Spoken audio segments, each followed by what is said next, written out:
I was not a very good student. I didn't really care too much about school.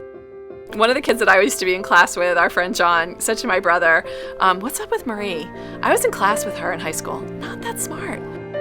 I'm Marie Force, and I am a best-selling author of romance and romantic suspense and erotic romance. I found out that I was a better than average writer when I was in 10th grade, and my English teacher, Mr. Mello, said to me, "You're an excellent writer." And I was like, wait, back up.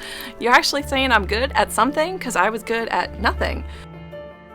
I didn't pursue writing a book early on because I had a job and I worked from home. So I was home with 2 kids, 2 dogs, a house, and this idea in the back of my head that someday I would write a book. And my dad used to say to me, "What are you doing from 3 to 6 a.m.? You could write that book then."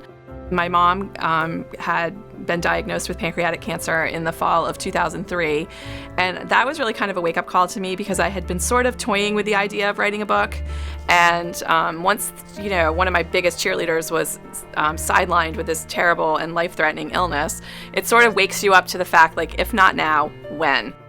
I did feel like I was under a certain bit of pressure to try to produce something that she could see that I was actually going to pursue this.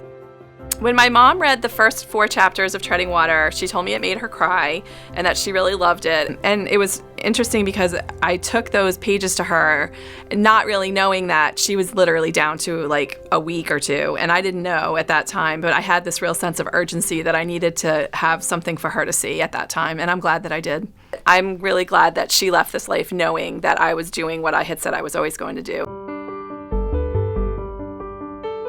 It took 6 years to publish Treading Water. I had rejections at that time that I couldn't hold with 2 hands. I still have them all too. And when I speak to other authors, I bring them with me. I was such a loser.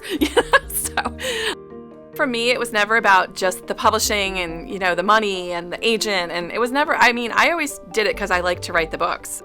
I have more ideas than I can write in a lifetime. People ask me all the time, "Are you worried about running out of ideas?" I'm like, no, I'm worried about my brain melting out of my ear. I published in 2011, I published the McCarthy's of Gansett Island Series. I started with book 1, Maid for Love, and that series, which no publishers wanted, it was rejected everywhere, has gone on to sell 2.2 million ebooks. That first time in the New York Times was pretty cool. I always thought that it would be kind of like a check the box and go on with your life kind of moment, but there was a lot of screaming and there was some crying. My dad has been a big part of it. He has business cards that say Father of the Author, and he hands them out to everyone. And he tells people how much I paid for my house.